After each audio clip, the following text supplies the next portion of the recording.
তো আজকে কথা বলবো শেষ সময়ে কুয়েট ভর্তি পরীক্ষার জন্য নিজেকে কিভাবে প্রিপেয়ার করবে এই বিষয়টি নিয়ে। কুয়েটের সার্কুলার দেখে যা বুঝলাম, কুয়েটের ভর্তি পরীক্ষাটি হবে মূলত 500 মার্কের এমসিকিউ পরীক্ষা, যেটা মূলত আমাদের টাইমে হওয়া সিকে রুয়েট ভর্তি পরীক্ষার সমতুল্য বলা যায়।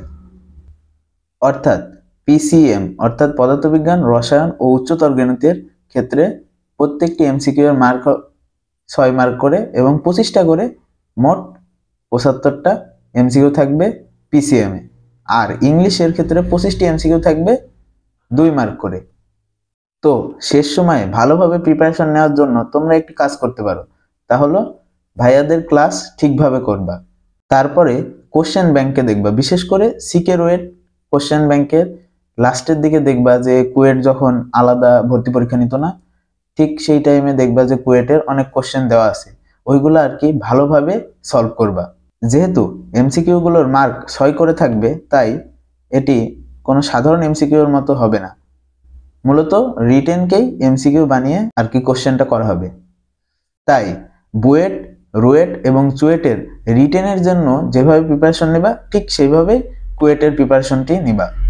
বারবার দেখা যায় যে ইঞ্জিনিয়ারিং ভর্তি পরীক্ষাগুলো মূলত মেডিকেল ভর্তি পরীক্ষার পরেই হয়, কিন্তু এবার কুয়েট একটু আগেই পরীক্ষা নিতেছে। তাই অনেক মেডিকেল ভর্তির ইচ্ছুকে দেখবা ইঞ্জিনিয়ারিং ভর্তি পরীক্ষা দিচ্ছে।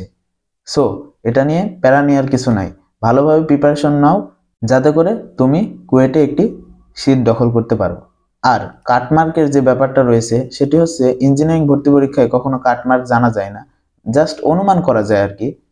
এটা নিয়ে কামড়াকামড়ি না করে নিজের মতো প্রিপারেশন নাও, শেষ পর্যন্ত লড়ে যাও, নিজের সর্বোচ্চটা দাও যাতে করে তুমি একটি সিট দখল করতে পারো।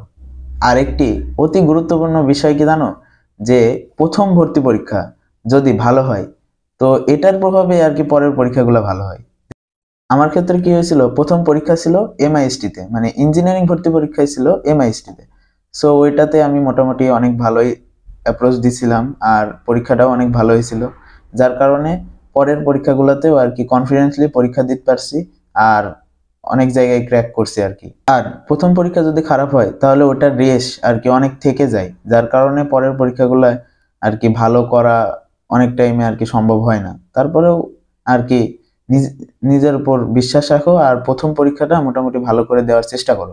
আর আরেকটা জিনিস, অনেককেই দেখলাম উইকলি এবং মডেল টেস্টের মার্ক নিয়ে অনেক হতাশ আর কি, তারা অ্যাপ্রোচ দিতেছে কিন্তু উইকলি এবং মডেল টেস্টে ভালো মার্ক আসছে না, এর জন্য তারা ডিপ্রেশনে চলে যাচ্ছে। দেখো ভাইয়া, এই সময়টাই আসলে হতাশা, তোমাকে শেষ পর্যন্ত চালিয়ে যাইতে হবে। যারা হচ্ছে শেষ পর্যন্ত টিকে থাকে তারাই আসলে সফলতা অর্জন করে। আর আরেকটা কথা, failure is the pillar of success, মানে তুমি এই যে উইকলি মডেল টেস্ট এইগুলাকে যে কম পাচ্ছ, এটার কারণ আসলে ওরা কোশ্চেন করেই এমনভাবে যাতে তুমি কম পাওয়ার কারণে আরো বেশি জোর দিয়ে পড়াশোনা করো, এই জন্য আর কি ওরা কোশ্চেন হালকা হার্ড করে। যদিও মূল ভর্তি পরীক্ষায় এত কঠিন কোশ্চেন আসে না, মূল ভর্তি পরীক্ষায় যা আসবে তা তোমার পড়ার মধ্যেই আসবে, জাস্ট তোমাকে ঠিক টাইমে ঠিক জায়গায় অ্যাপ্লাই করতে হবে। সো ভালো করে